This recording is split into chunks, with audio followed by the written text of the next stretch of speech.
Bom dia, malta! O vídeo de hoje é sobre viagens e presença. Aqui quero refletir com vocês se realmente viajar nos ajuda a ser melhores pessoas e crescer como pessoas.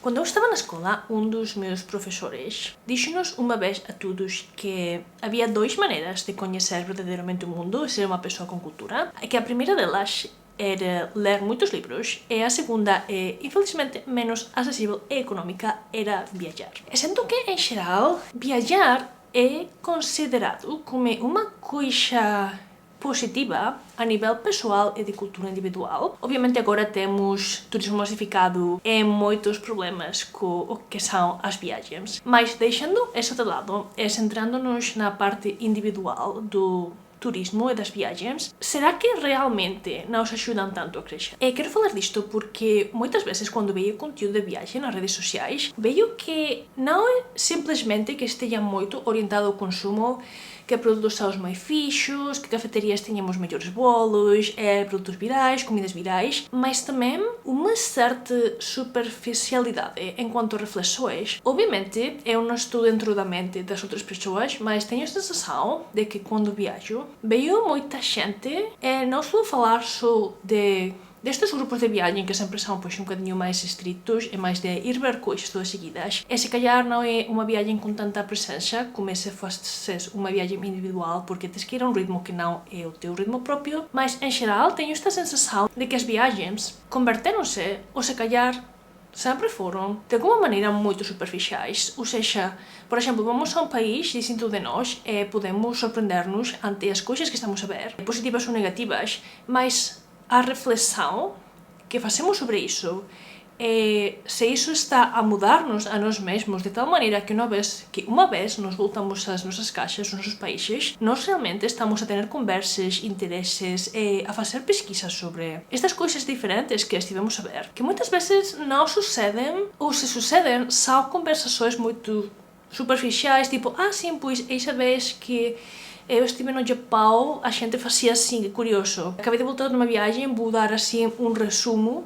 ensinar algumas fotografias ou algumas comidas à família e aos amigos, e isso é já comer tudo. Se calhar é alguma reflexão pequena, mas sinto que não há esse tipo de reflexão que pode realmente fazer que essa experiência da viagem seja uma coisa que te mude por dentro. Isto se aplica também à gente que vai a países mais pobres dos que eles provêm. Sinto que de alguma maneira temos esta fantasia de que ir a lugares que estão pior que onde moramos nós tem como que fazer-nos ter este sentimento de gratidão e reflexionar sobre como, sim, são pobres, mas são felizes. Quando a realidade é que a pobreza é uma merda. Para dizê-lo de maneira simples, a realidade é que a pobreza não é uma coisa boa e há uma certa romantização. Não só dos pontos positivos, mas também muitas vezes negativos, que sucedem, acho, muitas vezes porque não há uma verdadeira reflexão profunda da experiência de viagem. Por exemplo, eu tenho um doutoramento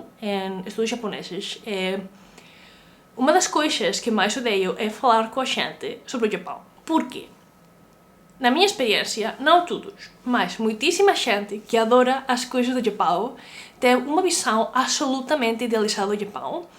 E se ao longo da conversa há algum ponto negativo do Japão que surge naturalmente, é quase como que eles não o processam, como que a sua mente bloqueia essa parte negativa e volta imediatamente às coisas positivas. Obviamente, não todo mundo tem que fazer uma reflexão super complexa sobre qualquer tópico, qualquer tema, mas se tens tanto interesse, sinto que é importante equilibrar as tuas perspectivas sobre um tema com as coisas negativas, porque também existem. Não há lugares perfeitos, não há pessoas perfeitas e definitivamente não há culturas perfeitas. Vou falar mais do Japão porque o tema com que eu tenho mais experiência pessoal e académica. Mas, por exemplo, agora está a mudar um bocadinho nas redes sociais, mas há esta ideia de que o Japão é muito seguro para as mulheres. E, claro, obviamente depende de onde moras tu habitualmente, mas não é tão seguro como a gente pode pensar. Ou seja, ao final tens que estar alerta, como em todos os lugares.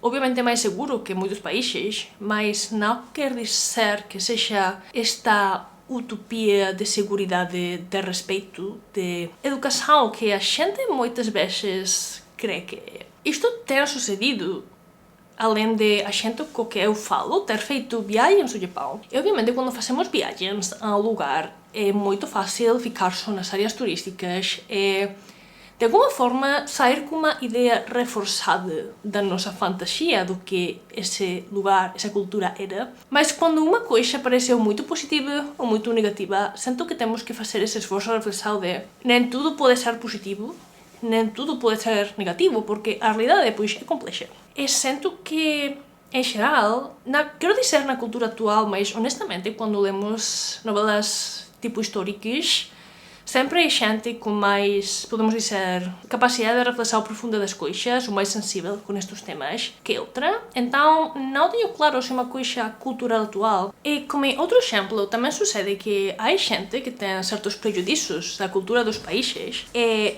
vai a essa cultura, a esse país, e sai com os seus prejuízos reforçados pela sua experiência. E, obviamente, coisas como os estereótipos. Muitas vezes se diz que os estereótipos não são verdade, não é tanto que os estereótipos não sejam verdade muitas vezes, porque normalmente partem de alguma peça cultural, por assim dizer, mas que são generalizações extremadamente simplificadas. Este tipo de reducionismo verdadeiramente pode ser um problema para poder realmente compreender outros países e culturas, mas temos que dizer que, ao mesmo tempo, às vezes sim que tem uma certa parte, ou uma pequena semente de verdade, que também temos que aceitar. E sinto que esta falta de presença, enquanto que a reflexão sobre o que é a experiência de viagens, realmente está também a contribuir a o que é a parte superficial e consumista de fazer a viagem. Vou ser totalmente honesta com vocês, eu neste momento, quando penso em ir ao Japão, penso só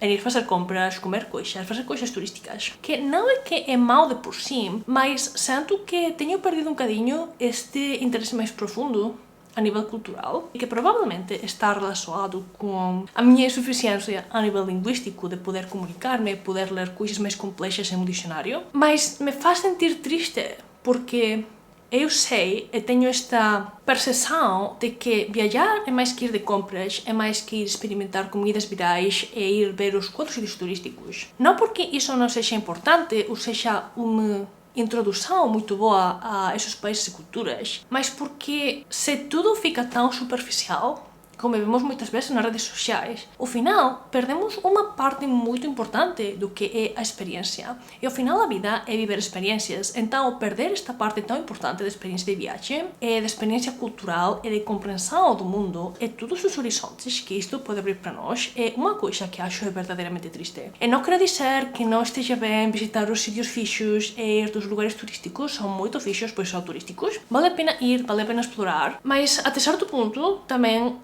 é importante fazer essa pausinha quando estamos a tomar um café ou a observar alguma peça de arte interessante, fazer uma pequena reflexão de que há detrás disso. Porque muitas vezes, quando a gente debate estereótipos, regras, alguma atividade ou tipo de pensamento cultural que pode ser incendiário, muitas vezes o problema real não é essa peça que estamos a analisar, mas uma coisa que vai para detrás, um problema de valores, de percepção da realidade, de percepção da justiça, de percepção de como se deve viver, de que é uma vida boa. E se não temos esta parte, as viagens sim podem ser fixas, mas de alguma maneira ficam vazias enquanto experiência que não seja superficial e consumista. Isto se aplica também a essa experiência interior da viagem, porque se viajamos perdendo esta parte da exploração, que não é só as compras, as comidas, os lugares mais fixos, perdemos essa parte de aprendizagem. Coisas simples, como, por exemplo, observar a gente, o tipo de roupa que leva, como se comporta, refletir sobre por que se comportam, que é distinto nesta cultura ou que é similar à nossa, e como se expressam todos estes elementos tão complexos a nível cultural e a nível de coisas que conseguimos ver através da viagem. Sinto que isto é o que realmente faz que as viagens sejam uma coisa que nos ajuda a crescer como pessoas. Não sei o que pensam vocês, adoraria ler as vossas opiniões nos comentários. Deixem-me saber o que acham sobre o tema das viagens e como nos podem ajudar a crescer como pessoas ou não. Muito obrigada por ver o vídeo até o final e até a próxima!